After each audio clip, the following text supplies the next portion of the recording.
And welcome back to Kickin with KiKz. I got my very special guest here, Idriss. What's up, baby? What's going on, bro? Yeah, man. Idriss was the first guest on the podcast when we did it. We did it at your house originally, and now we're jumping in the garage. Got my Bitcoin accepted here logo. Yeah, fresh from eBay. eBay's got everything. How good is eBay? It's good, bro. It's a game changer. You can fucking get anything you want. What about Facebook Marketplace? Oh, Hey, is my mic on? I think it Come through should. the one? Yeah, it's on. It's on. Oh, sick. That's it. Can you hear me? I hope so. Imagine we do like a 3-hour podcast and you go back and it's just you talking. Nothing. Yeah. No, it's all good. It's all good. What were we talking about? We're talking about fascia. Yeah. Well, look. Do you want to explain to the people what a fascia is? Because that's the first time I ever heard of it. Yeah. Like just in terms of like releasing the body and stuff, like I feel like there's better ways or there's different types of methods you could do. Like rather than, my body in particular is like very, very tight in general. And we're talking about like releasing stress in the muscle, yeah? Yeah. So like, let's just say my mechanics in my body are a lot more stiffer than just genetically. You've got some people which are like genetically more mobile. You can get people which are like hypermobile, so like too flexible. You get people just naturally more flexible than others. Yeah, and then yeah. You've got me, which I feel is a lot more stiffer than the normal person. And you also have that double jointedness as well, where people just extend their joints past. Yeah. Vanessa has it as well, where she can pop her elbow and it goes at a fucking weird angle. She's a freak. And then you got me, who like can't even get my elbow to that range. Yeah, I can't. There's no way I can do that shit. I'd snap my arm off. Yeah. So just genetically, like people genetically get traits physically passed on from their ancestors that are different to me and you.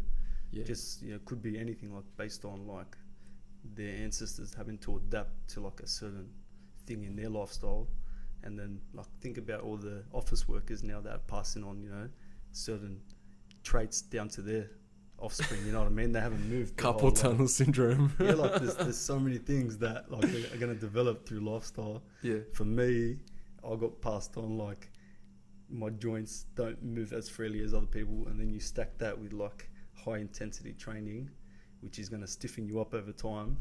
So I feel like the maintenance that has to be put into maintain like a certain level of mobility is like a lot more extreme for someone like me. So like I feel like the foam rolling, the little trigger balls and stuff like that. The spiky balls. Yeah, that trigger like muscle release. Yeah, I've got like 5 of them, different sizes. One gets into my hip better, one gets into my hamstring better, and then like certain different movements that you do.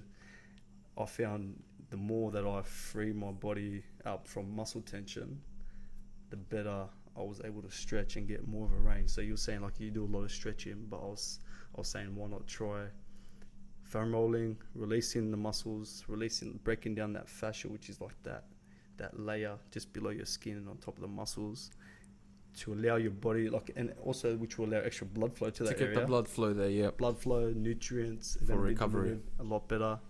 And then I would say do a little bit of a warm the body up, and then stretch. I reckon you could get a little bit more benefit out of that. Oh yeah, for sure. And talking about the passing down of genetics to the offspring, I have a crazy fucking story. One of my friends that I used to play basketball with, Anel, shout out to Anel if you're watching, you're a sick cunt. He went to play college ball in America. He went to California. Yeah. And he was at a very good college, very good basketball program. And they had this one African guy from Sudan. And the thing about Sudan, he's from the tallest village in the whole country. Yes. And the average height for a male in this village is 6'10". That's average. The average height for a female is 6'8". Are they the ones that like jump up and down like they've got like their springy calves? Have you seen those tribes? They're literally... That's all black people. Right. They're made for sport. What do you think they're made, or like they've adapted to like their... Oh, they've adapted over time for sure. And I think like, don't quote me on this, but slavery might have something to do with it, where their body had to adapt to those certain types of conditions. And don't forget the environment they're in Africa, but they're getting chased by lions. Oh yeah, for sure. They've got like fast twitch fibers in their muscles and stuff. That's why, they're very athletic. But the one thing, I think swimming they can't. No they're not buoyant. They can't float for some reason. Heavy bones or something like that. I honestly don't know. You never see black people racing in the Olympics swimming. Nah, I think white people just started doing it because they couldn't compete with the black people running. They're like, fuck this shit, we're gonna make our own sport. Let's go to the water. Fuck this land shit. True. The African guy, you know how tall he was? The guy was 7'7". I cannot describe to you how tall that was. I'm 6'3". This is your mate. This is my mate. He went to the college in America, and in the basketball team, this guy was the center. He was the starting center. His name was Ring. He's the Shaquille O'Neal. Like, is that Shaquille O'Neal played center? He wasn't as big as Shaq. Yeah. Shaq was famous for being big, tall, and thick. Yeah. This guy was just tall. And like the Sudanese people, they've got very skinny bones as well, especially from that tribe.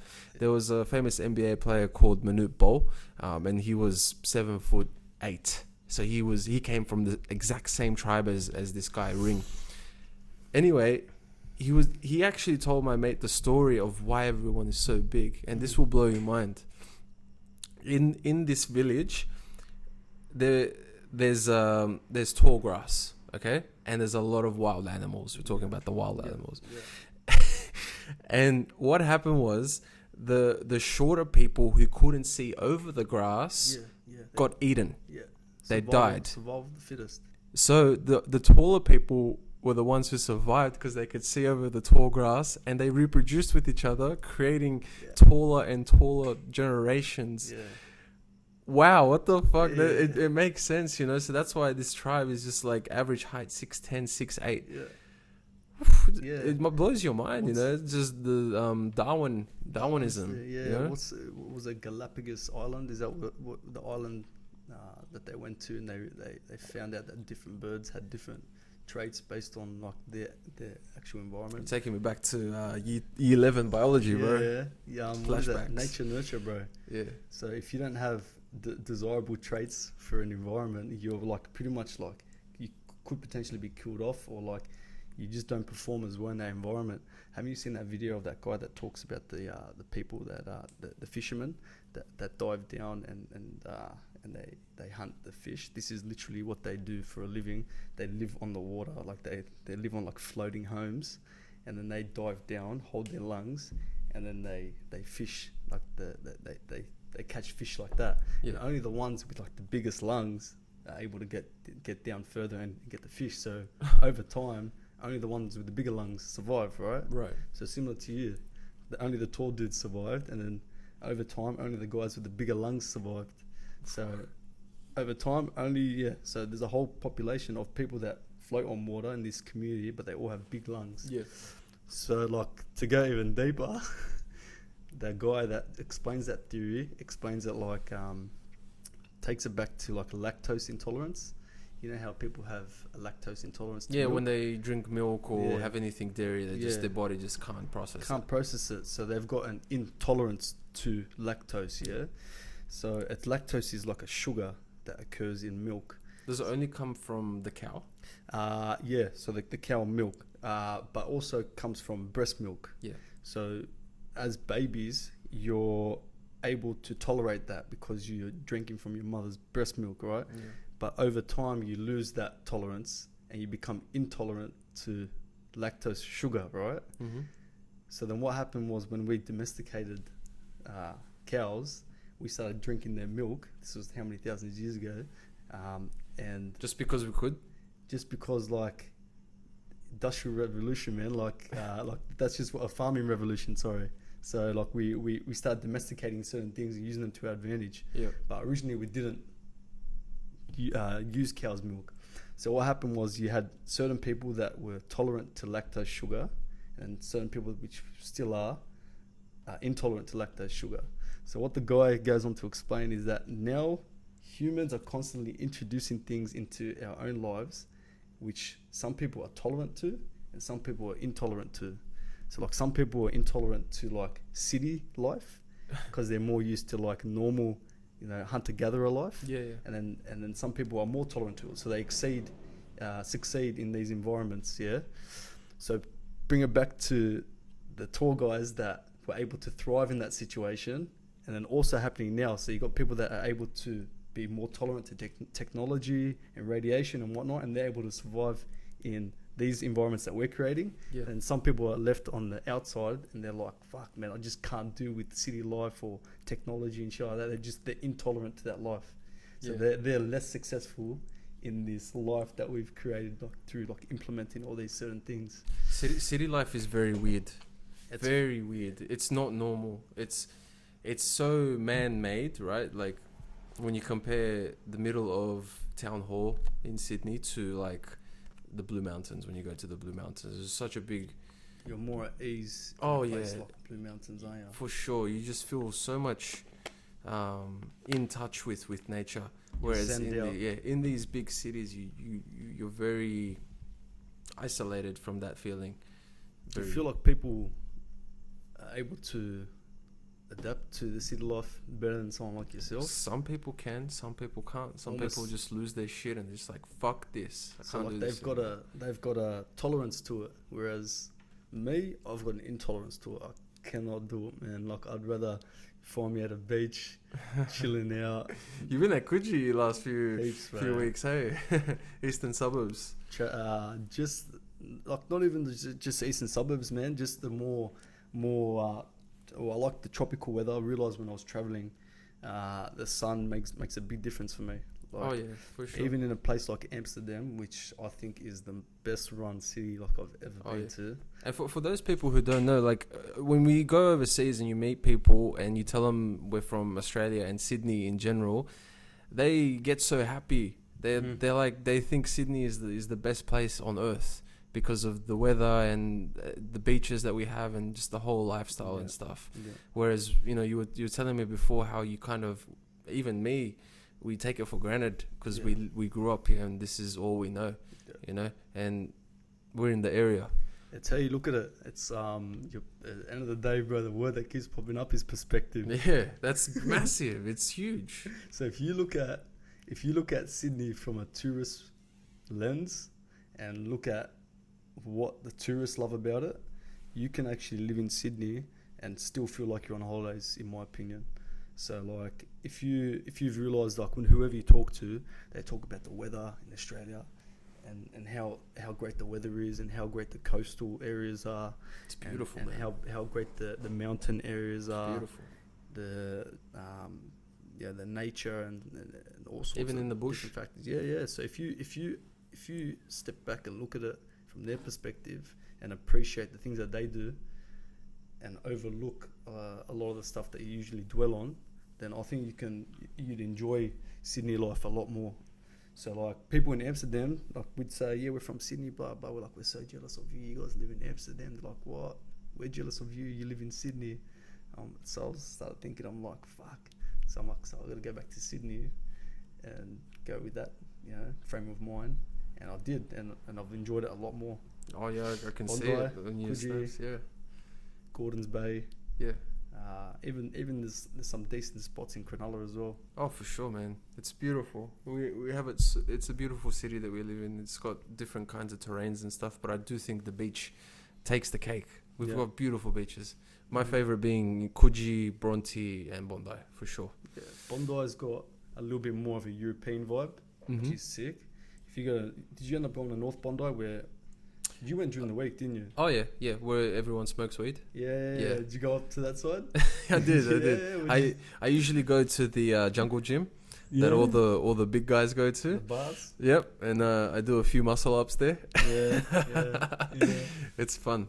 Why not, bro? I reckon people that go into a gym, like an actual enclosed gym, no natural sunlight, they're not getting the full effect of the endorphin feeling of training outside in nature in the sun. I totally understand like, the enclosed gym, but also if it's not for you, then don't be afraid to go outside and train. Like it's natural. It's how we originally did it, right?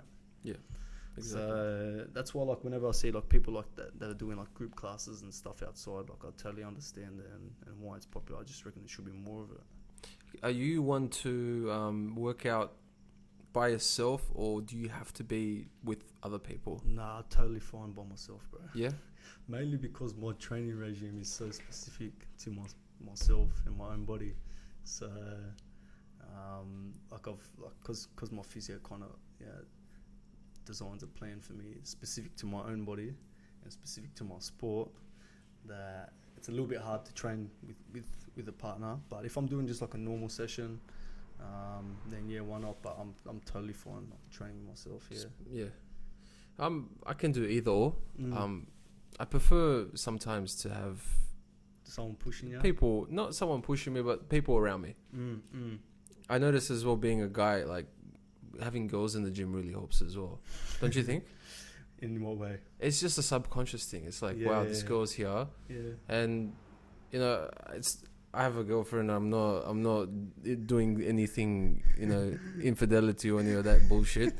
But I'm just saying the truth, and every single guy would agree with me when I say this. It's just like it gives you that little extra bit of motivation. Yeah. It's like, oh, I'm gonna show her.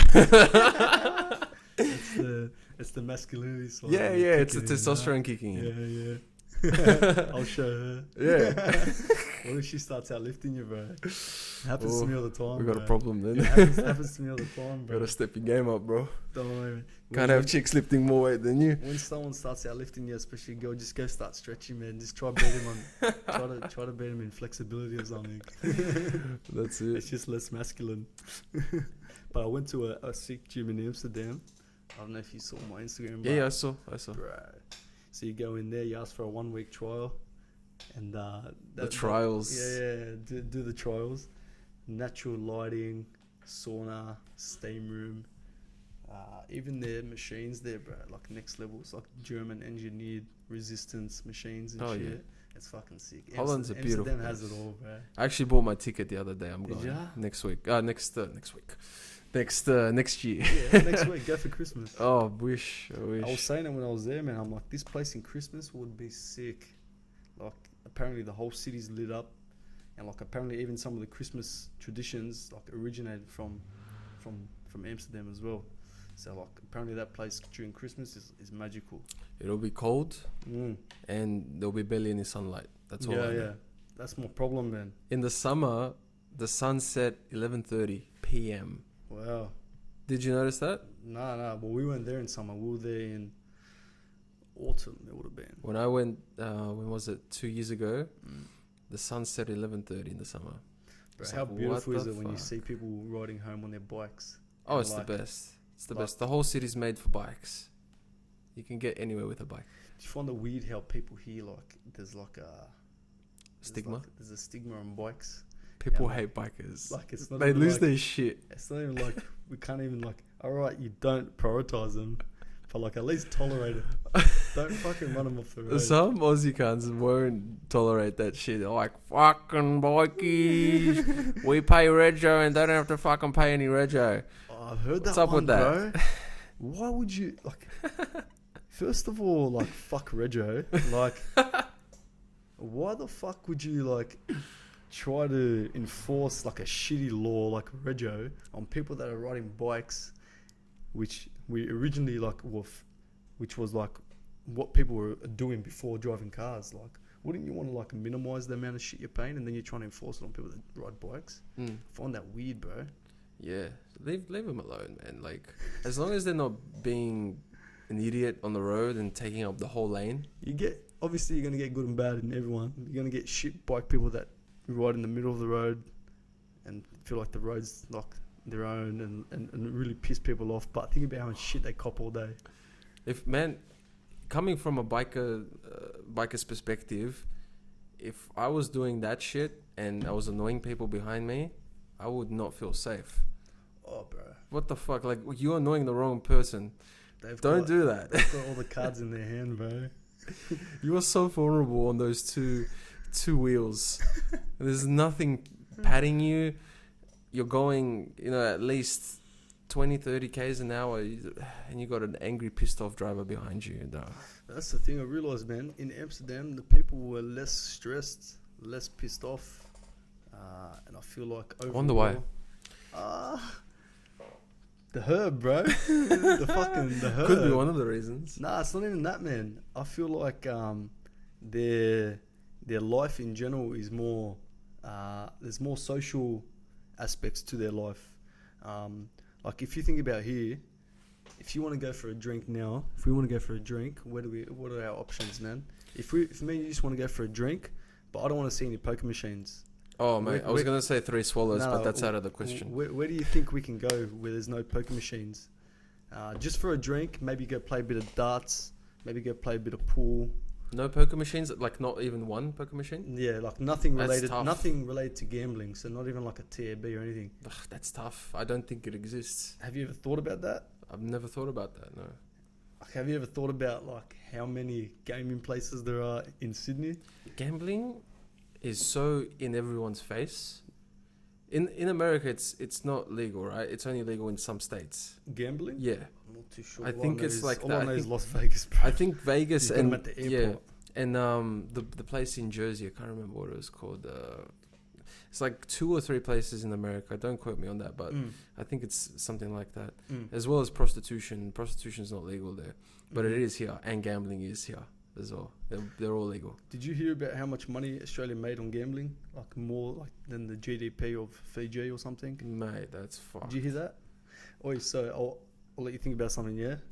Think about every train station that like I mentioned, and think about what's around these actual stations, yeah? So you got like East Hills, yeah? You've got They're hotels. You got a hotel, Panania Hotel. Yeah, Reesby Hotel, Reesby Workers. Padstow Workers. I don't know. There's like all of them, Riverwood. Right? Yeah. There's and like think about every single station, and then think of Bankstown, Yaguna, just up the road, Punch Bowl, just down the road, Belmore, maybe Leagues, maybe 50 steps, Leagues, but then you got the one just across the road from the Leagues as well. So like, I don't know, Lidcombe, you got 1, 2, 3, like 1 minute walk. Have you seen Lidcombe Station? Yeah. So you got Dooley's, you got the other one next to Dooley's. That's right, Dooley's. You've got the one across from Dooley's, so that's 3, and then you've also got the one just up from that, so that's 4 places to go gamble within 30-second walk. Like you got 2 on each side, and then you've got Auburn, then you've got Parramatta, so it's like, and then you've got TABs at Yaguna Station, you've got TABs at all these other ones. But what if you want to go and get like, I don't know, like mental health or like, you know, like a bit of counselling or something? You got to good luck if you're addicted to gambling. It's like but that shit's always in your face. Not just that, bro. If you go onto YouTube and you want to watch something and you gotta go through the ads. Ladbrokes. Like sports bet.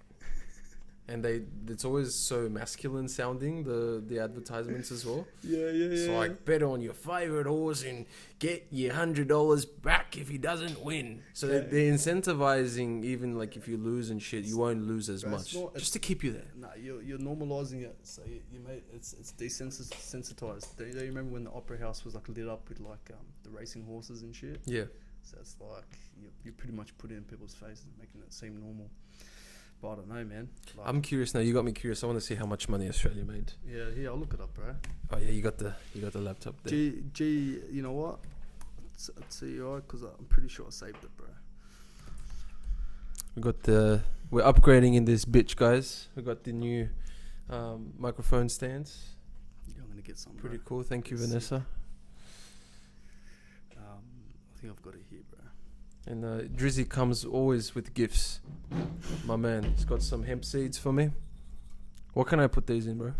Anything you want, bro. Like, you've got a mule. Just chuck it on top. Any type of mule, bro. It's just a little bit of texture. Got me some of this crazy water with cucumber and watermelon inside. Tastes beautiful. Yeah, so you know when you hear people say that they don't drink enough water because it's boring or make it fun. Any other excuse. Make it fun. Like, you have to keep it fresh. Keep implementing like different strategies to make sure you do these healthy habits. You know what I mean? So easy to open up that can of Coke. Yeah. For me, it is. That's like one of my weaknesses, Coke. It's convenient. Not cocaine, Coca-Cola. What do you think? It just tastes fucking good. I don't drink beer, but I'll drink the fuck out of Coke. What about Canadian Club? Is that beer? No, it's like whiskey, but like dry whiskey. Like it's like so I think it's similar to a soda drink. Like it's like carbonated water, but it's like mixed with whiskey. I don't think I've ever had that. Oh, bro. My shit is bourbon though. You know what we'll do after this, bro? We'll go find a place where there's no gambling and we'll go grab a drink. You know what I mean? Nice joke, mate. Nice joke. GDP gambling. I think it's Australia. I think it's more than Fiji, bro. Insane. So shit, it's fucking New South Wales alone. New South Wales? What's the number? New South Wales pokie profits now as big as the GDP of a South Pacific nation. Poker machine profits in New South Wales pubs and clubs have soared to 6.5 billion. In how long? 1 year. 6.5 billion in 1 year. And rival the GDP of countries such as Fiji, with bigger gains come in despite a fall in the number of machines and venues. So the number of machines and venues dropped, but the amount of profit increased. So the surge in profit... So this is just for New South Wales? Yeah. The surge in profit is largely attributable to a boom in pubs. Greater Sydney hotels racked in 1 billion of pokey profit in the 6 months to June, while clubs maintain a near 2 billion profit, according to the latest data released by Liquor and Gaming. God damn. So, like, how many houses you reckon got lost there? Oh boy, $6.5 billion. That is such a big number. That's huge. And this is all profits for the government. Tax, yeah. Oh my god. That's a lot of money, man. And you can see why it's that big as well, just by having a look at all the advertisements and the shit that they just push in front of people's face. Jesus Christ. So what's the name? So what happens when you want to decrease that? I think that's the problem with basing your growth on economic growth only. You know what I mean? Basing the success of a state or a country of economic growth on its own, overlooking what that 6.5 billion is doing, right? So that 6.5 billion is probably increasing depression, increasing divorce, increasing suicide. So what if you started basing the success off those factors rather than just the economic growth? Yeah, man, it's a what dirty industry. You send a researcher to Amsterdam, you figure out what they're doing right. Well, they're doing a lot of things right, that's for sure. They got their stance towards drugs especially is very, very interesting, because they don't demonize people who use drugs. They see it rather as people who are addicted to drugs. They see it as a health condition rather than a criminal activity. Yeah, Portugal's decriminalized all drugs. Yeah, I think from 2001. So I was there after Morocco. Lisbon? Yeah. Nice. How was that? Yeah, it was sick, bro. Eye-opening, because I completely forgot about the whole decriminalizing of drugs. So when we went to a festival, it's called Brunch in the Park. Yeah. So you rock up to a university. There's a big line, and we rock up we had already pre-drink at home. We're amateurs in Europe. And then we get to the line, and everyone's pre-drinking in the line. Huh? What's going on here? The police. Could you imagine if you did that, lining up at Ivy? You can't. you gotta scull it all before you get out of the taxi, and then what happens is you start stumbling before you get to the entrance. Jesus Christ! So we rocked up, and there's people pre-drinking, and there's a big bin at the front of this little festival where people. That's where you put your pre-drinks, your bottles in. You finish it up and you can just chuck it. And you walk in, and you're not sculling it because you've got the whole time to drink it. So you're cruising it. And then people in there, man, cool. It's just the culture was so chill. You didn't have security guards staunching people left, right, and center. You didn't have police sniffer dogs and shit, making it feel like you're in a prison. It was weird, man. Making it feel like you're in a prison. That's what New South Wales feels like sometimes. Yeah, well, fuck, aren't they trying to make it harder for festivals as well? Yeah, man, they got... What's this Gladys chick doing? Oh, man? Gladys. What? Jesus. Talk about a party pooper, eh? Biggest party She's never been to Europe, eh? Never. In her life. She's never been to Europe nightlife and seen what's going on there. She's never done anything in her life. Like, I don't reckon she's ever smoked a joint or...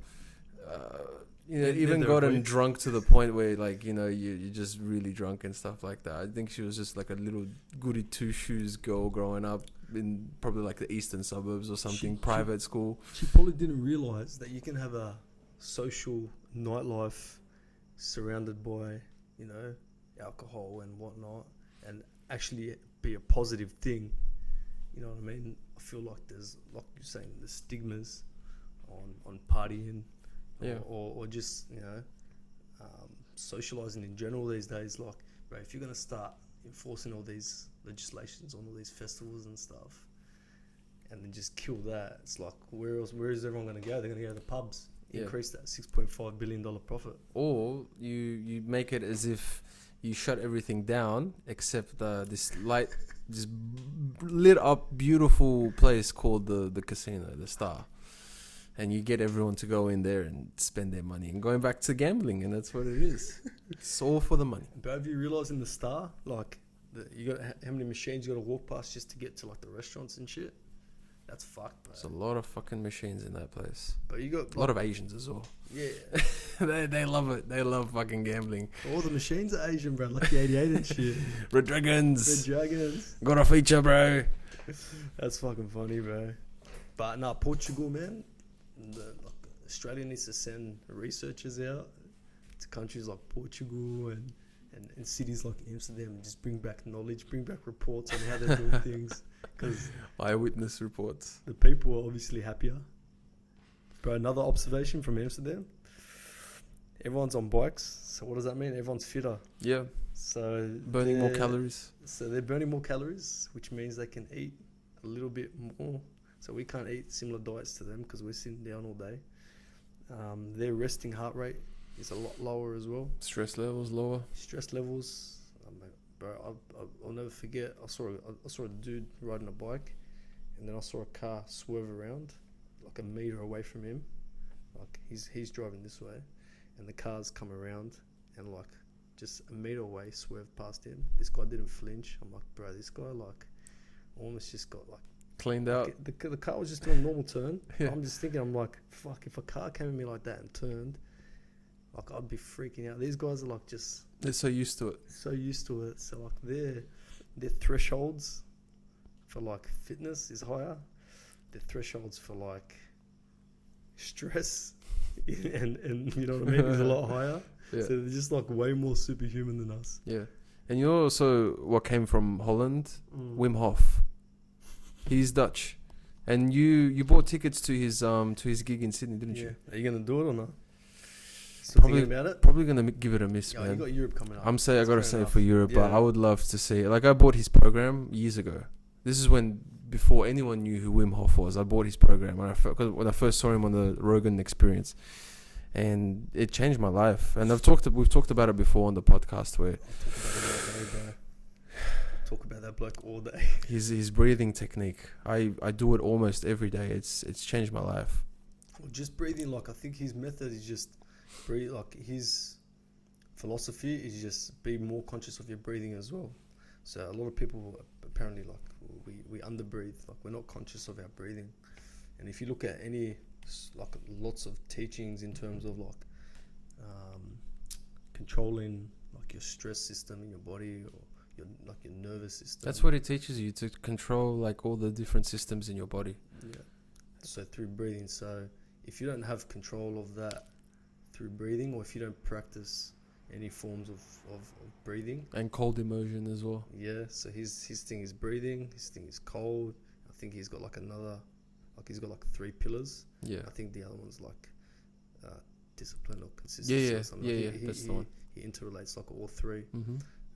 And this guy's like a living proof. Like, so at the start, they want to say he was just a freak of nature. Then they got the scientists involved, and they started testing, and they just said, "Wow!" And then Wim Hof trained other people. Yeah. So that proved that he wasn't just an anomaly. Other people can achieve this as well if they really focused and concentrated on it as well. That was his thing. He goes, whatever I'm doing can be taught. That's so powerful. So like, I don't know. I got big respect for people that just teach people how to like enhance their own abilities without a product or without like a certain type of service. If he comes to you and he goes, you can achieve this, or just cope better with life doing this, and it's free, and it's just enhancing your own capabilities through your own practices. Just a breathing technique. Yeah, that's all it is. And then cold water and stuff like that, and the discipline. Anyone can do it. You just need to want to do it to improve your life. Also takes discipline, which not can't many. be bought. Yeah, exactly. So like, if you got like a generation of people that are used to instant gratification, and then you tell them, hey, you gotta do this every day in order to get this, they're gonna be like, nah, isn't there like a magic pill I could just buy? Or like, I'm all about that delayed gratification, son. Bro, you need struggle. You need struggle in your life. Yeah, you gotta struggle. The more you struggle, the more easier it will become afterwards. Like, say for example, if you're doing weights, time under tension, it's gonna hurt when you're doing it, but after that, your muscle's gonna grow. It's constantly under stress. It's the human condition, bro. You gotta keep stressing it to a certain point. I think we've spoke about this before. Stress it to a certain point where your body is required to adapt, but then there's also finding that state where you're not overstressing and causing damage and being in that catabolic state. Yeah. So you constantly got to be in that anabolic building state. Building muscle. So if you're not fueling your body in the right way and giving it the right tools in order to grow or adapt, then you're literally breaking down. Like I always relate to the marathon runner who at the end of the race, he looks like he's a anorexic skinny guy because he's like, his body's in that catabolic state because he's depleted his body all those nutrients and hasn't been able to give his body the things needed in order to get over the line, but has been able to overstress his body to win the race. But let's just say you're overstressing it for a long time. You're constantly going to be in that catabolic state, and you're actually breaking down. So give your body the right tools and the right fuel, and then stress it to a healthy state in order to adapt. There's like a fine line. It's like that flow state. Yeah, you got to find that fine line. And I think the same is true for race car drivers. And I say this because there was this fucking awesome movie. I don't know if you've seen it. It's out at the movies now. Ford versus Ferrari.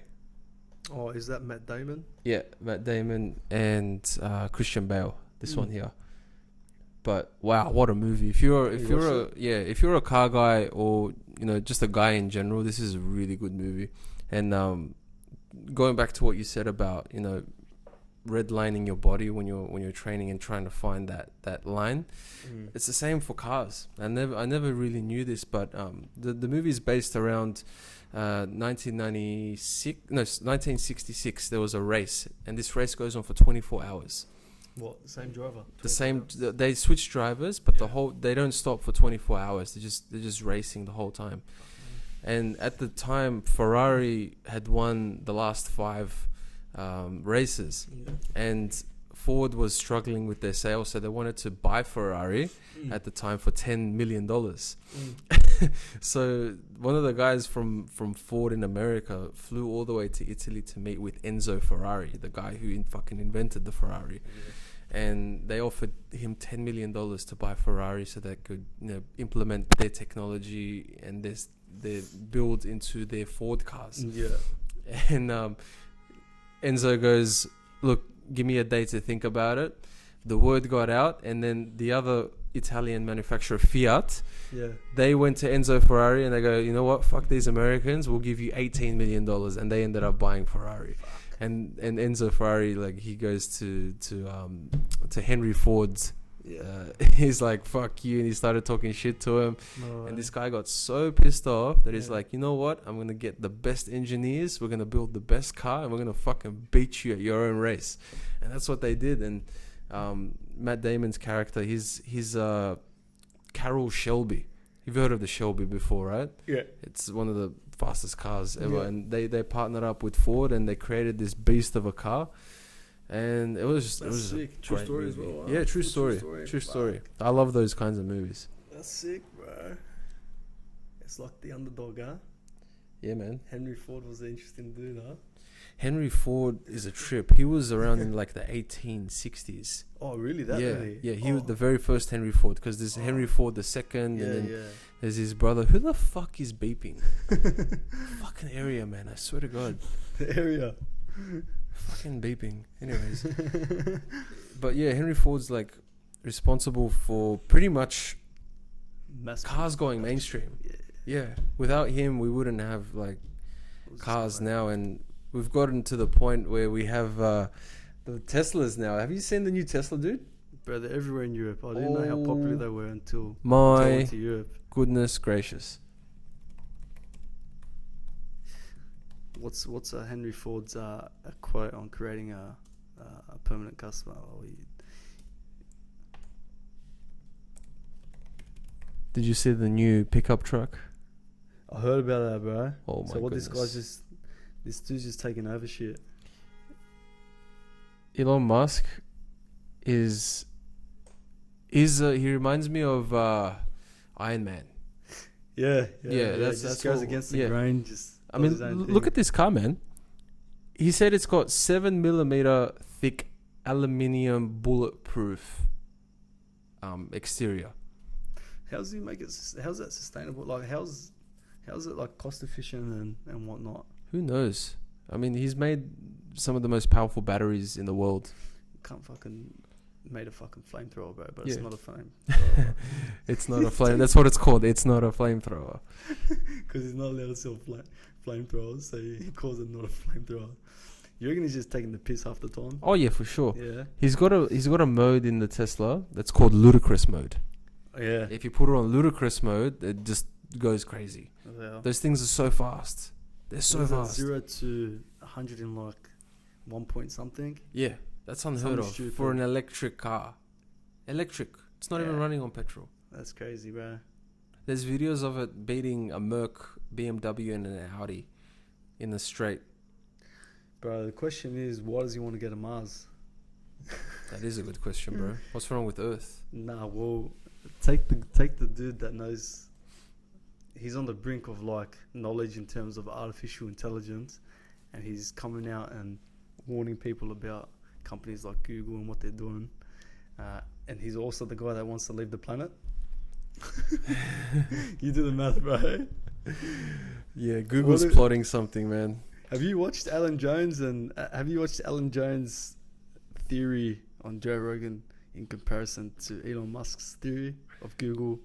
And they've like put them together, and there's heaps of similarities. I think I have. That's what you do, bro. You write in Elon Musk, and then you write in Alex Jones. Sorry. Yeah. Alex Jones. Let's see what comes up. They were saying about how Google's trying to build some crazy supercomputer, artificial intelligence, that's pretty much going to spy on every single person in the whole world. Yeah, so you write in Joe Rogan, you write in Elon Musk confirms Alex Jones theories. It's like a 14.5-minute video. And it's a must watch, bro. And pretty much like Alex Jones, like he seems like a nutter. But like all the shit he's saying is he says a lot of truthful shit sometimes. Yeah. He says a lot of absurd shit a lot of the time, but some of that is actually very true. No, that's why he's so frustrated, because a lot of the shit that he's saying is actual truth, and like a lot of the shit. And then when someone like Elon Musk confirms it, and like they've literally got a video, it was uploaded 1 year ago, and it's got 2.4 million views. So it was after Elon Musk was on the podcast, and Elon Musk goes, there's just one company that he's scared of. He doesn't name him, but they know he's talking about Google. Yeah. He's just saying that they're just controlling, or they're collecting all the information in the world, right? All the information, and they make a profile of you, and then he reckons like eventually they're going to be doing like unethical things with it, using it for their own benefit. And if he's that scared of them, then I don't know, man. I think everyone should be. Everyone should be pretty aware of what's going on. It's not painting a very pretty picture for in the future. Like it's a very totalitarian sort of idea. It kind of reminds me of what's happening in China at the moment. Have you seen this social credit system that they have? Yeah, it's freaky, bro. Very freaky. You got to sign up in order to get internet or something? Very freaky, yeah. For people who don't know, China's social credit system is basically, in China, in some parts of China, they have cameras everywhere with facial recognition technology. And if the cameras catch you doing something bad, so if you're, for example, if you were jaywalking or if you were littering, they would recognize you, the cameras instantly. And because it's a social credit system, your credit will go down.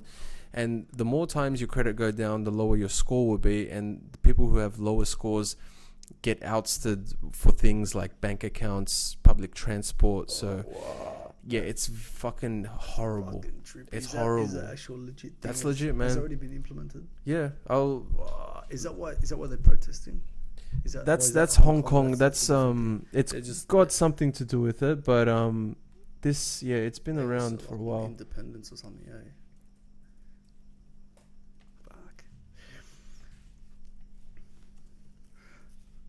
That's trippy, bro.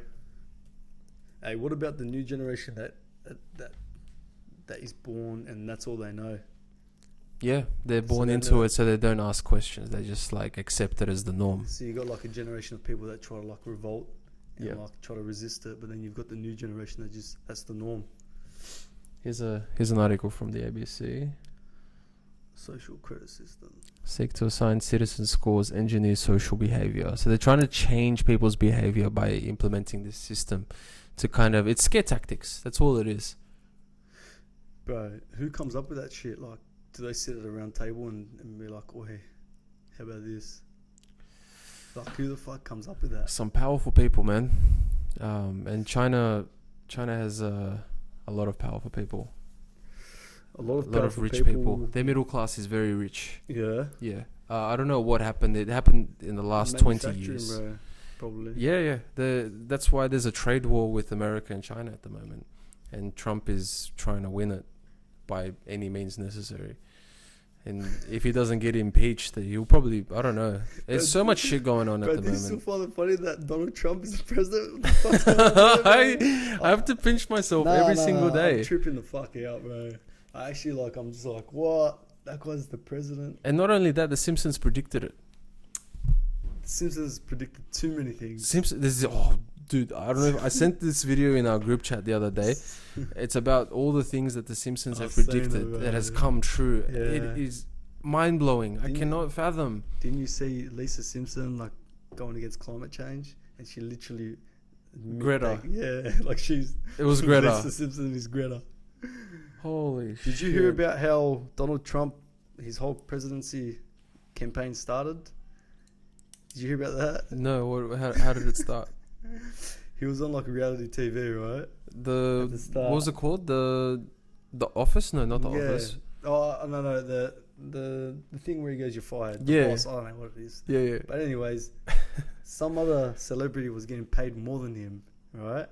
So he ended up mimicking the Simpsons presidential campaign. He did his own thing, and it kind of kick-started from there. He started his own like campaign and like just put fuel on his own fire, you know what I mean? Or because he wanted to go against the TV company that wasn't paying him as much as like some other celebrity that was getting paid.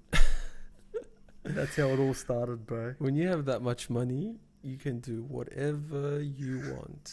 Whatever you want. And now... When you got that much money, you just want power. Yeah, money becomes like kind of boring to you and you just look for power. And now he's probably the most powerful person in the whole world. Publicly. I'm not talking about the people in the backgrounds, but... Yeah. He's... But like I find it weird how like you can have someone so closed-minded running like the most powerful military in the world when like surely the person who's doing that job has to be the most calmest, like logical thinking, open-minded. I don't even think that job is made for any one person. I honestly, and I get this from Rogan because he says like it's too much. Nah, yeah. You gotta have an expert panel of people from each walk of life. So you gotta have scientists, you gotta have philosophers, you gotta have religious figures, you gotta have computer geeks, entrepreneurs, all working together. You can't just have one person running the ship. Nah. In order to get like a full understanding, you got to have people from all different sciences and everything all coming together, sharing their mastermind, and then making decisions. But then you've got a dude who was like literally on like reality TV shows, and he's like, "You're fired, bro." That's fucking funny, man. That's funny. But yeah, I pinch myself every day. I still can't believe that Donald fucking Trump is the president of the United States of America. Bernie Sanders, huh? Oh, man. Did you watch that podcast? I did. Bernie's a cool dude. And what, did they talk about the health system the whole time? Yeah, it wasn't long. I think it only went for an hour. Yeah. But they talked about a whole bunch of stuff. Because usually those political candidates, they only get 3 minutes to talk when they're on TV and stuff. It's not enough time to get your opinions and express them. What they did, man, they chose the most relevant topic, healthcare, and then I reckon Joe Rogan's a mastermind. He's like, I'm going to give this guy a voice for an hour to talk about the most important thing, and it's healthcare. Yeah. Because apparently America's healthcare is fucking trash. You want to go get an X-ray there, it's going to cost you a couple $100 just to get a normal X-ray. Mm. They got money for war but can't feed the poor. Tupac. Is that Tupac? Yeah. I was going to say Immortal Technique. Immortal Technique, bro. He's next level, bro. Your Instagram feed when you were overseas, every time I opened up your story, you'd have Immortal Technique playing in the background. What was the song? Point of No Return. Point of No Return. What a song. Yeah, it's the biggest J up. And you see the boys just walking and shit's about to go down. Shit about to go down, bro. Fucking hell. The amount of night outs that I played that just at the start. And just from that, it's like, yeah. Good thing about Europe, bro. The nightlife, man, it's just all positive vibes. Oh, yeah. That was the best part about going out. If you ask the boys, we literally did not run into much trouble, bro. Not looking for trouble. If you don't look for trouble, you won't find you. You literally attract what you put out, man. Yeah. It's as simple as that. Unless you're wrong place at the wrong time, but that's another story. One night we almost got tasered in Prague by some dude. Yeah, he was off his head. He was he was a dealer. And he had a taser on him? Yeah, he was pissed off. And then he literally he was across the street, but he got the taser out. We luckily our Uber was just there, so we jumped in. It's you never know what you're gonna come across, but that's just unforeseen circumstances. Yeah. But other than that, bro, when you travel, if you're able to interact in a positive manner or Zaki. Yeah, like Zaki. Zaki was the catalyst of it all, man. Oh my god. Yeah, the stories he told me, wow. Everywhere we went, bro, we'd run into people that were just positive, bro. Positive. If you go traveling, you have to mingle. You have to go out of your comfort zone and really make an effort to interact with others. At some points, man, we'd be walking around and we'd just go sit down with random groups of people. Just be like, what's up? Yeah, what's up? What he's doing. Where you from? I met a hippie from Melbourne. This guy ended up, well, we wouldn't even say hippie, man. He was just more like a free spirit. Yeah. Free spirit. He plays the trumpet. The trumpet. And he jazz, what's it called? The saxophone. Saxophone. That's the one. Yeah. I bumped into him in Amsterdam, and he ended up walking with us for about half an hour after that. He just free spirit, bump into different people. That's how you got to travel. And then you really get to know the culture when you meet the locals and you figure out how different the norms are, but how alike you are on certain levels. I met this Jamaican guy in Amsterdam. Yeah. And he was a freestyle rapper. And he's like, oh, he's the coolest dude. He just came up to us, we were in a group, and we were all drinking, we were all drunk. And he's like, yo, what's up, my people? What's up? Just real friendly, real smooth. And he's like, where y'all from? I'm like, from Sydney, Australia. He's like, oh, Sydney. And he starts getting into this freestyle. Just straight off the bat, he starts freestyling. He's talking about kangaroos. He's talking about my homies in Bondi. And we're like, our minds were blown. We're like, what the fuck? Yeah. And at the end, he's like, yo, thanks for talking. If you want, this is my mixtape. It's only €10. I'm like, give me it. Yeah. Gave him €10. Got the mixtape. I still got it. That's sick, bro.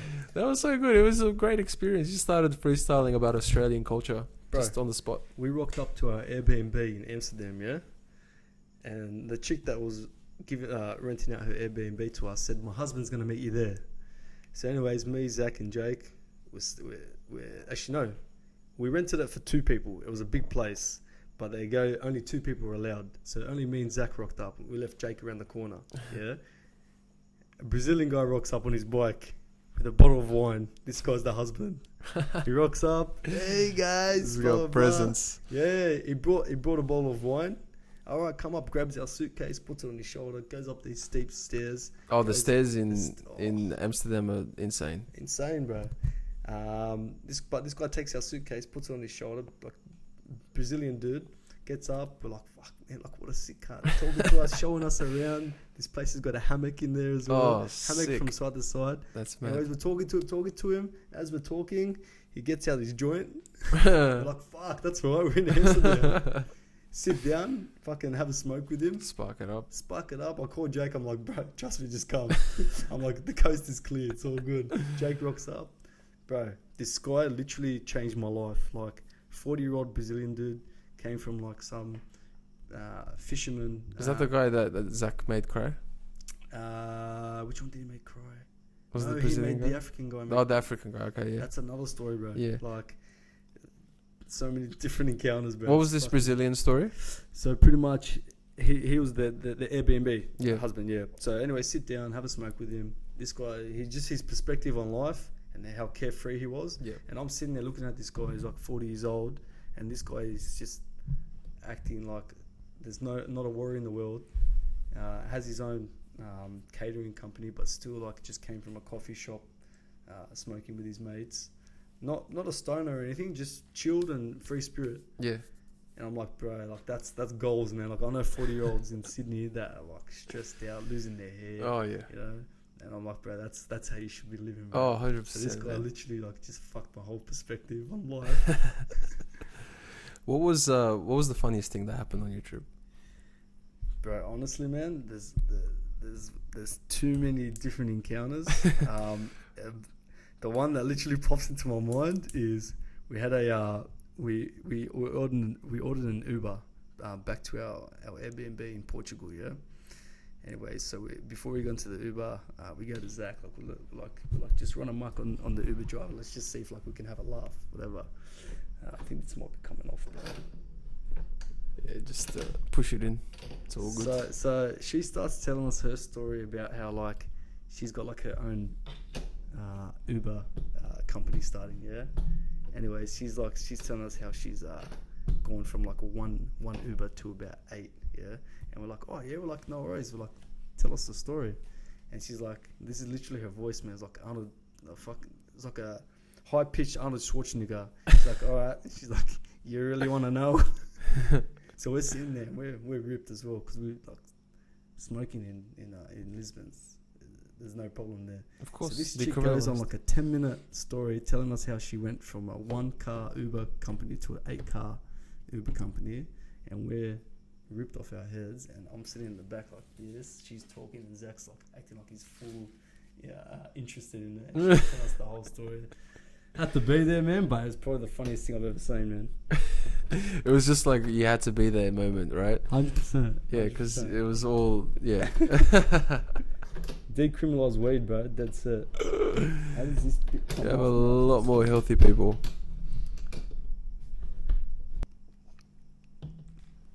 Wow. It's been an hour. Yeah? Fucking flies, bro. Time flies, man. Our first one went for an hour, didn't it? It did, yeah.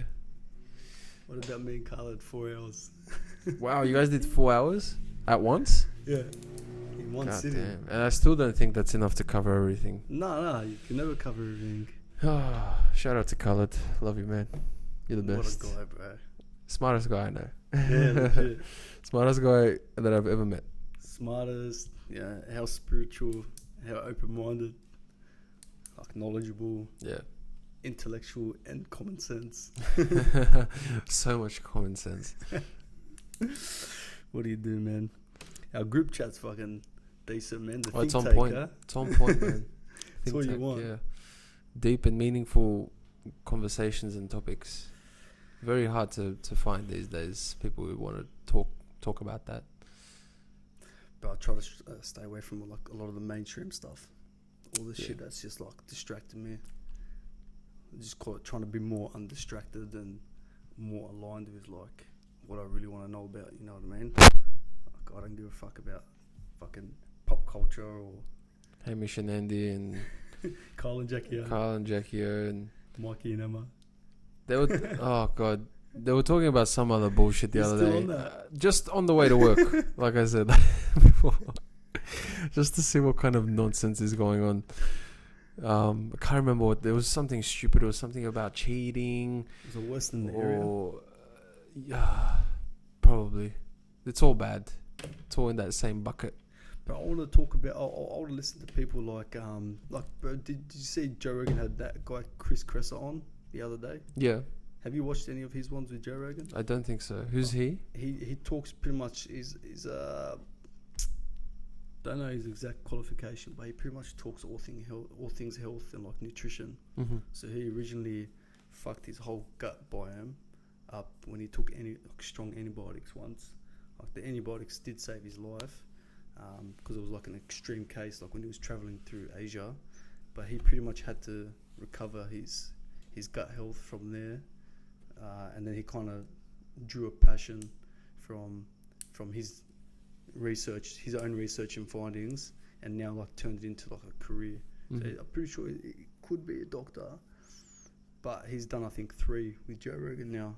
I've watched his first 2. He just came out with the 3rd one, and they talk like all things gut biome and like the links to like the brain and like how important like nutrition is. Dr. Rhonda Patrick as well. She's really good. She's very I smart. think it's I think her Instagram's Found My Fitness. Is that what it is? Mm. Yeah, she's a freak as well, man. She's awesome. They get deep, bro. Very deep. Then you realise how little we know about the body, man. Yeah, it's I think we know a lot as well, but there's also things that we're not aware of. Especially when it comes to the brain. There's a lot of mystery surrounding the brain. There's a lot of people think, especially back long time ago, in the even before the ancient Egyptian days, they believed that people had a lot of mind power, that they could actually move physical objects with using just their brain. Bro, they've got like paintings of like the pineal gland, like on in like ancient Egyptian art. Yeah. When you look at those pyramids, it's just like humans. How could the humans build those? I need someone to sit me down and like literally talk me through that whole thing, because I got no clue, bro. Like, it's not just the sheer size and structure of it. It's the thing that really gets to me is the astrological alignment. How it like aligns with like the. It aligns with the Orion's Belt, the Great Pyramids of Giza. Orion's Belt is a constellation in the sky, and the Great Pyramids of Giza pretty much mirror that constellation on point to like a centimeter or something like that. The precision is so crazy. They knew something we didn't know, for sure. Slaves didn't build that shit. You again? No. It's like superhumans. Fucking aliens. Aliens. Now that it's confirmed. Is it? Bob Lazar. It's not confirmed in yeah. the mainstream, but there's so much evidence. They got alien technology and stuff. Did you watch the Joe Rogan episode with the guy from the Air Force who saw the Tic Tac UFO? Nope. Unbelievable. What? This guy was an actual pilot in the Navy, not in the Air Force, sorry. And he flies fighter jets, and he was out one day and he saw this UFO, and it was moving at speeds and it was turning at angles that were just impossible to think that was man-made. Very interesting. And was it called Tic Tac? Because it looked like a Tic Tac. How big was it? It was very. It wasn't very. I'm thinking a little Tic Tac size. No. It looked like shaped like a Tic Tac, but it wasn't that. It was probably about the size of a normal fighter jet. Yeah, bro. I just think about like the technology that countries had 50, 60 years ago that we know about. And then you think about how far like our computers have come and our telephones have come. So I'm like, fuck. So you think about how far that came. Imagine the technology, like they had all these types of weapons back in the 50s and 60s. Imagine what they got now. And then you got countries that are also like on like races to like develop new shit. They've got all these masterminds behind it. And all these masterminds all have to sign certain things like you see like how hard it was for Edward Snowden to just get information out. Oh, geez. So imagine like all the geniuses that they've got working that are all kind of not all these like kind of agreements where they can't talk about what they're doing and stuff like that. And then I also hear that they keep certain departments separate. So tell these guys work on this, these guys work on this. So these guys don't know what these guys are working on. And they kind of like have a team of people that bring it all together. But like each department doesn't really know what else is going on. Yeah, it's like gangs within the government. And when you look at the US government, they got the CIA, they got the NSA, they got the FBI. And yes, some of them don't like each other as well. That's fucked. So you got. And they're all part of the same governing body. The CIA used to sell drugs. It's actually proven. Yeah. Didn't Tom Cruise do a movie about that? Yeah, the whole city of Miami is built on cocaine. Who's the dude that Leonardo DiCaprio played? Fucking in the CIA, the head of CIA. Have you watched that movie? The head of the CIA. Is it an old movie? Fairly old, man. He pretty much details how this how the head of CIA came about. CIA. I've seen the one where Tom Cruise goes to not Venezuela, goes to where's Pablo Escobar from? Cuba. No, not Cuba. Fucking Colombia, yeah. Sorry, I had a brain fart there. But yeah, the guy flies to Colombia to pretty much fly coke back to America. Yeah. And he's in the CIA. And then I remember Barry Shields. Bro, what about who's it? J. Edgar Hoover. The movie's called J. Edgar. It's Leonardo DiCaprio. Leo. It's pretty much J. Edgar Hoover, powerful head of the FBI. For nearly 50 years. They look back on his professional and personal life, and Leonardo DiCaprio plays him. And it just fucking shows you how this guy got to the top of the FBI. And this guy literally changed how the FBI worked. Like this guy started off as like, entry level and worked his way up. And this guy was like the first guy to like implement all new sorts of like DNA testing and stuff like that. So he revolutionized the whole sort of system, how the FBI worked. That shit scares me, man. Movie, bro.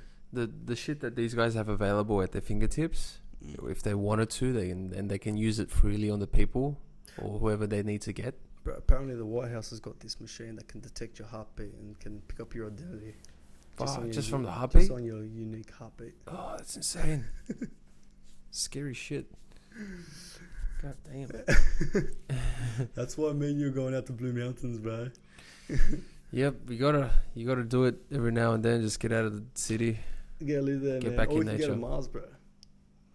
You can go with fucking. I like Elon Earth. Mars. I like Earth You better. like Earth, yeah. I'd prefer to stay. Fuck that place, man. It's a one-way trip. There's no water up there, and if there is, it's probably frozen. Yeah. That's right, bro. We just make water. Surely we've got the technology to do it. But how funny is that, man? Like we've actually fucked up a planet and we have to go move to a new one. I wanted to ask you about this climate change stuff that's going on. Bro, there's a full fucking revolution or like a big massive protest in Berlin. You seen that? No. These guys are like leading the charge of like climate change. They're just like at the government's doorstep saying like, what are you guys doing about this? But like they're doing it in the Berlin style. They're doing like a rave, like it's a full. Oh. I'll show you what, bro. Is it on YouTube? It's my mate sent it to me. Berlin, bro. Have you been? Of course. What a city. Bruh. So much history in that city. Berlin is so much sadness as well. Yeah. Did you go to I went to Checkpoint Charlie. I saw the Berlin Wall. Yeah. I've read. Germany fascinates me. There's so much because the people are so different there. Oh, bro, Berlin in particular, man, crazy. They're revolutionists, man. Like have a look at this. So it goes, amazing scenes when 270,000 people gathered in the streets of Berlin to protest against climate change. Okay, for people who aren't looking at this, it's pretty much a DJ, and there's a whole bunch of people with signs, and it looks like they're having a good time. And this is a protest? It's a protest for climate change. I was there. There was like a peaceful protest in this massive park. I don't know if you saw it, but it was pretty much people like just all coming together. They've all got tents. They've all set up like food stalls and stuff like that. They literally set up a little community on this public park, just protesting climate change. It's like a full peaceful protest. And I'm like, fuck, like how are they able to get that many people together just for like a simple cause? And it's weird, man, because like in Berlin, you probably realised how different everyone is to each other. Like they're very comfortable with like in their own skin or acting how they want to act as long as they don't hurt anyone. Do you realise that? Yeah, I think Berlin's like one of the sex capitals of the world and shit. There's a lot of freakiness that goes there. It's like the fetish center of the world. Yeah. Did you go to Berghain or Tresor, Watergate? Tried getting into Berghain. Didn't get in? Didn't get in. Fuck. Tried twice. Why didn't you get in? What was the excuse? Have you been? I've read about it. Oh, okay. I've heard stories about it. It's one of the hardest clubs to get in. Oh yeah. You gotta dress in all black. Yeah. You gotta look like you're not really having a good time. You gotta look kind of depressed. Yeah. And with the entrance looks like this World War II bunker. Yeah. Where fucking the Nazis used to be and shit. It's insane. Yeah. So what happened? So first night we went, it was a Thursday night. It was the first night we got to Berlin. So we're like, let's go check out the Berghain. So we rocked legendary up. Berghain. Yeah, we rocked up. We got dropped off, and there was no line. So like there was something going on inside, but there was no one waiting. So apparently it's not really a Thursday thing. I don't know. The actual Berghain is only a Friday to Monday morning.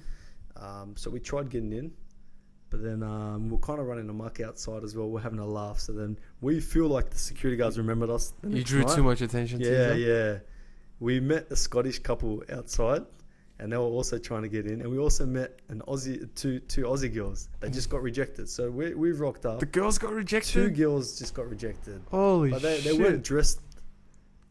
They weren't dressed in black? Yeah, they weren't. And they were kind of happy, so they weren't ticking any of the boxes.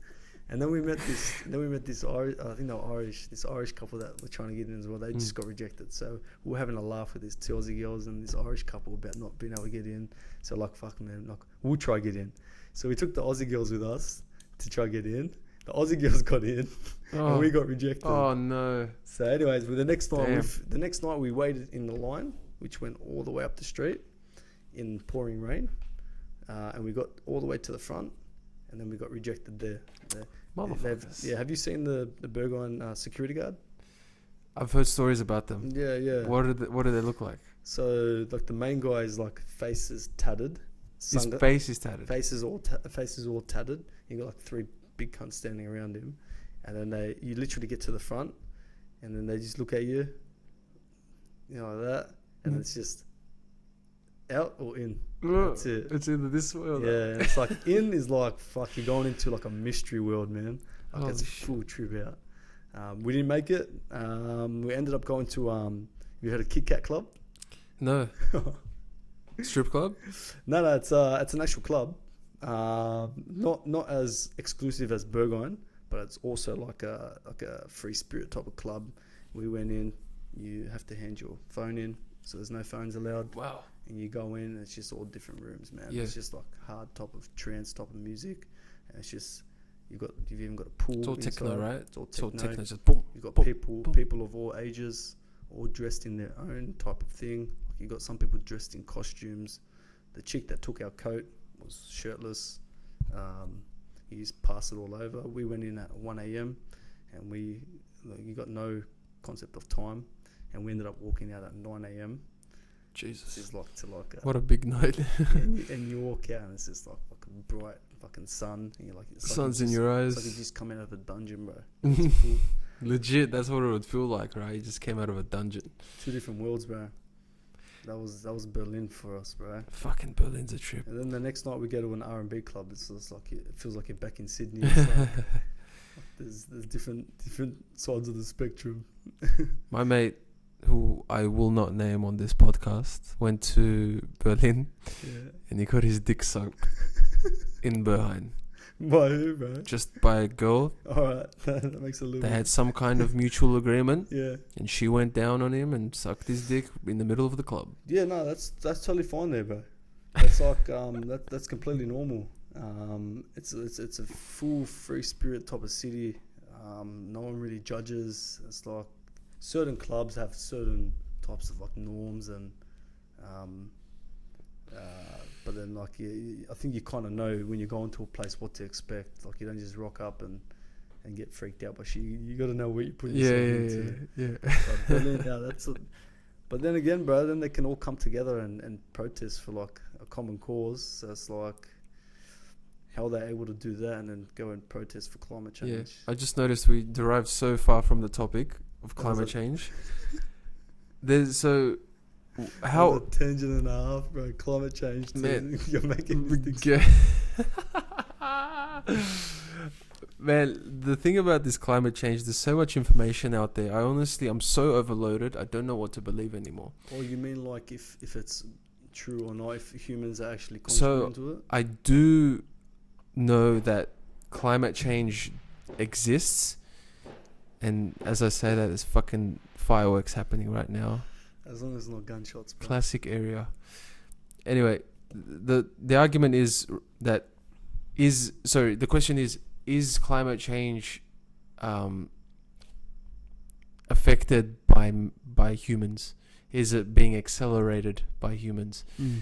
There's a lot of information that says it is, but then there's a lot of good and valid points that say it's just a normal cycle of the earth, because the earth has gone through so many of these changes before in the past. But what I don't know is if humans make a big enough impact to contribute to that change. I think you got to ask yourself what kind of impact are they talking? Like CO2 emissions? Is that what they're saying is the main cause? I would say, why don't you just focus on reducing your CO2 emissions in general anyway, whether it affects climate or not? Because like people are inhaling this excess CO2, which is being produced by big companies, right, for their own interests, for profits. So how about they just like drift away from the whole climate thing for a sec and just be like, all right, well, why don't we just focus on reducing our CO2 or anything that may be contributing to it, because it's obviously not it's obviously affecting humans in a negative way anyway, right? So all right, let's just leave the climate thing for a sec. What about the effect on humans? And let's just all agree that us breathing in CO2 isn't healthy for us. Absolutely anyway, not. So why don't we just not make it about climate change, let's make it about humans and reduce all the things that are affecting humans. Yep. 100%. All right, the sea's rising. Everyone can play their part. Yeah, but the problem is, man, they got people like focusing on like the little things, like recycle your plastic bag or like stop using plastic bottles and shit. But then like the big company that's pumping out CO2 for like to produce their own shit for their own greed is like delaying things. It's just the love of coal. The companies love coal so much, and coal's not sustainable. You know, you got to look towards more sustainable methods of energy, solar, wind. I think they know that. Like I think like what you say with crypto and stuff, the people that have the money, the people that have the power, they're controlling all of it. Yeah. So it's manipulation. They have their own agendas, and if like Khaled was saying, bro, they were able to do certain things back in the 30s with water and be able to able to produce energy through water and oxygen and stuff. You guys imagine what they could do now. Oh yeah. But obviously it's not as easy as pumping coal or gathering coal and pumping oil out of the ground. So you probably have to go back to who profits the most of coal and who profits the most of oil, and then see how much power they've got in terms of legislation and policy making. Which I think big business and policymakers are somewhat like too close together. Their relationship's too strong. They're in bed with each other. Yeah. That's the so term. Like we're sitting here saying, like sustainable energy and all this shit, but this bloke's paying $2 billion to this party in power. Lobbyists. They don't give a fuck about us saying sustainable energy and shit. No, they could give a fuck if the world burns. I mean, the whole Australia's on fire. And who was it? I think Scott Morrison was like, oh yeah, I can't remember what he said, but he said something outrageous. Yeah. He's like, you don't waste too much water or something like that. Go fuck yourself. Who was the guy that said that the people that died probably voted for Greens? Did you hear about that? Yeah. Oh my god. Did you hear that? Horrible shit, man. Oh shit. Now politicians are a funny breed, bro. There's this one photo that this koala? Image that I can't get it out of my head because it's so sad. It's the bloody koala in the it's a fucking koala, in the fires. You can't get any more innocent than a koala, eh?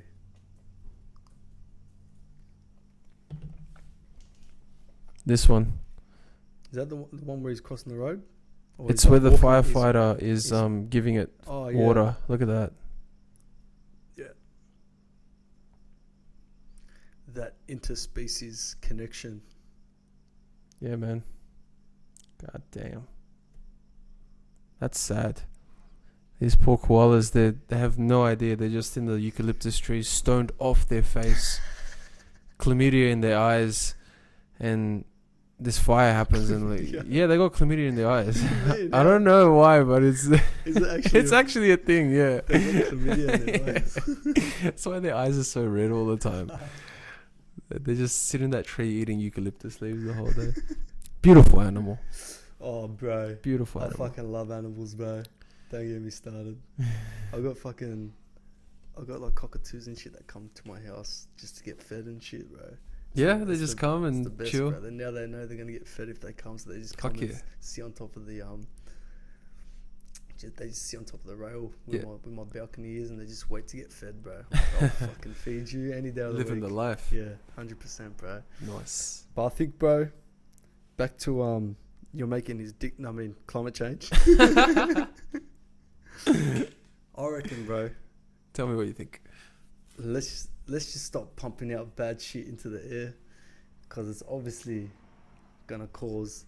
It's increasing the toxicity of our environment, and then when an organism is in an environment that is too toxic, I think certain things like cancer start to occur.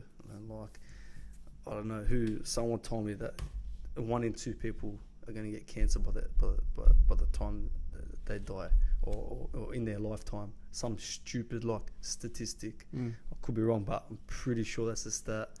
So like, shouldn't there be a little bit more things directed to like stopping things that are contributing to that? Certain things are like carcinogenic, like all the shit in your food.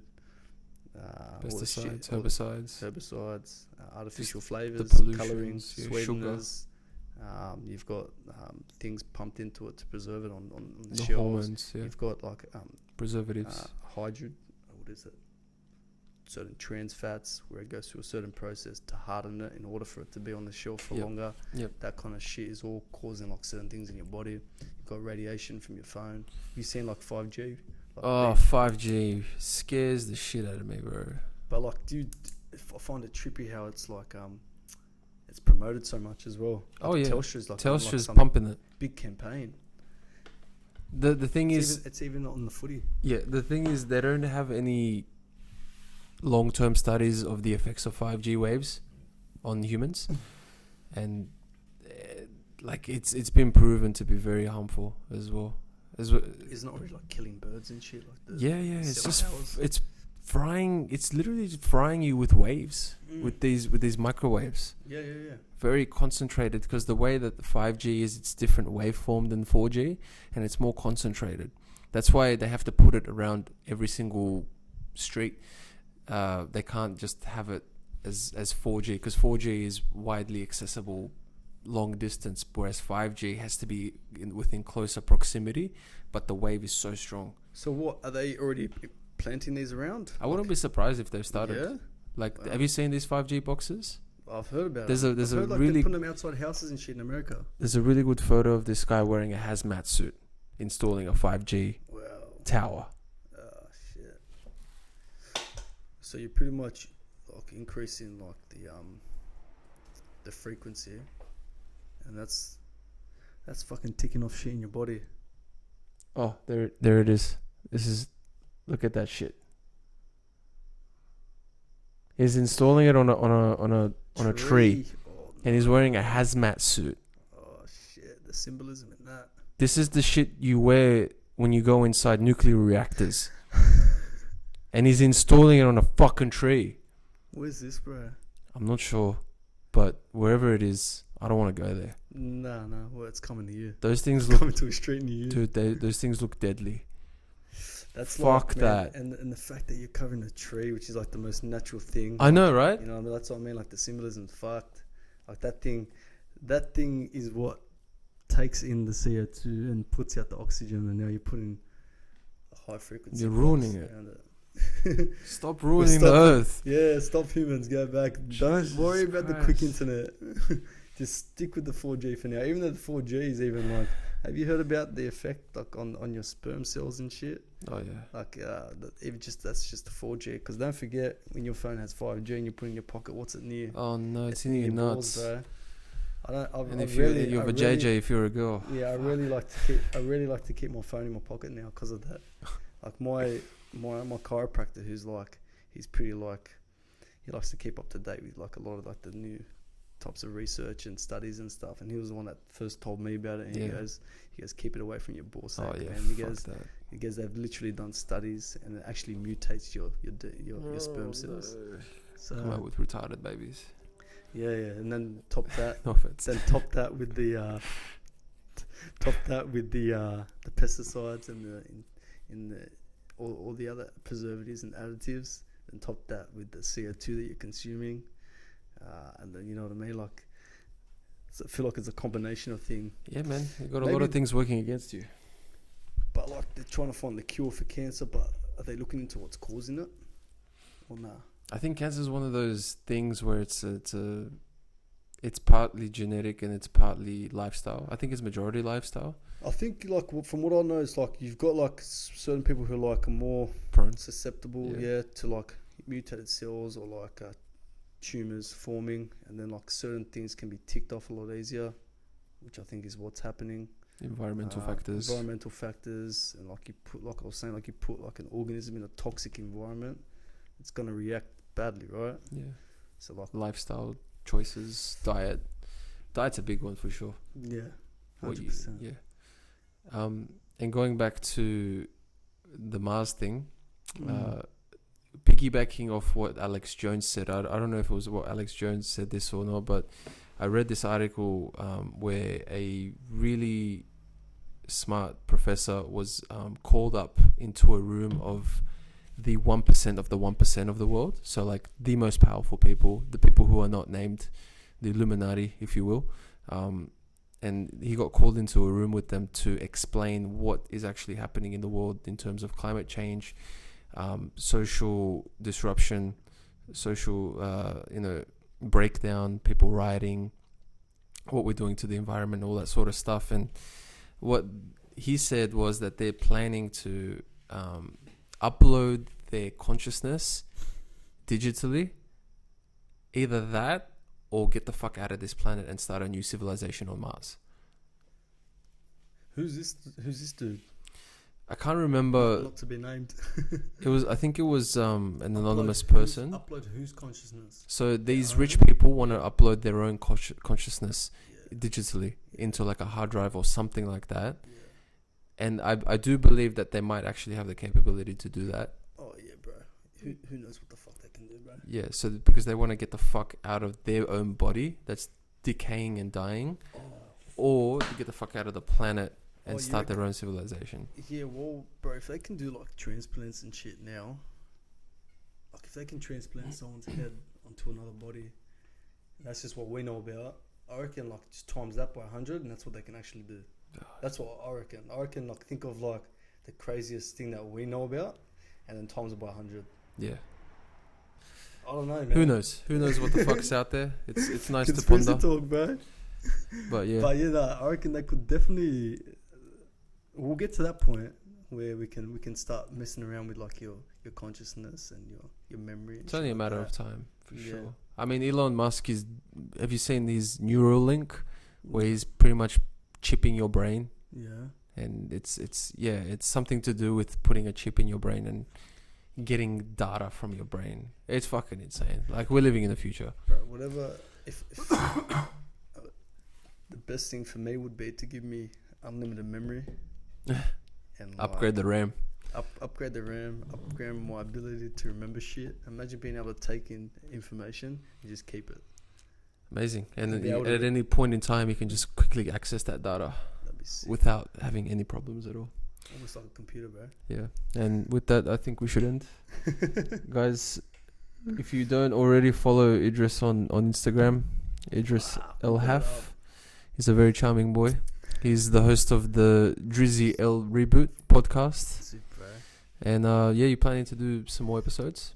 100%, bro. Just getting back into the reality now from the holidays. So like, I'll take a bit of time to get used to things. I've been uploading a few little like clips and stuff. I've got my actual page where I'm doing like little actually no, let's go back. It's the Instagram page. Oh yeah, this is a link to your YouTube channel. With Khaled. I think that's the. Yep, there he is. What a man. Bro, play that for him and what Khaled says. Let's let's end with that. Huh? Play the first little bit. Changing one person's life. I will die happy, man. That's mad. This dude's like Jesus reincarnated, bro. That's mad. I love Khaled. So much love for you, brother, and Max, and his whole family. Beautiful people. Yeah, he doesn't get the respect that he deserves, bro. Like someone with that type of mindset and those type of outlooks, that type of outlook on life and like that insight, bro. It's an honor for people to have someone like that in their community and be able to relate to, because a lot of the time people can't relate to people like of the older generation. Yeah. And you feel like maybe there's something wrong with you, but then you got someone like himself that you can relate to, and like your thoughts and stuff kind of align with his, and you're like, oh, you're on the right path. You know what I mean? So big shout out to him. Big shout out. Love you, man. Anyways, thanks for having me, bro. No worries. Thank you for coming. We'll do it again soon sometime. 100%, bro. For shizzle. All right, guys. Take care. Love y'all. Be good.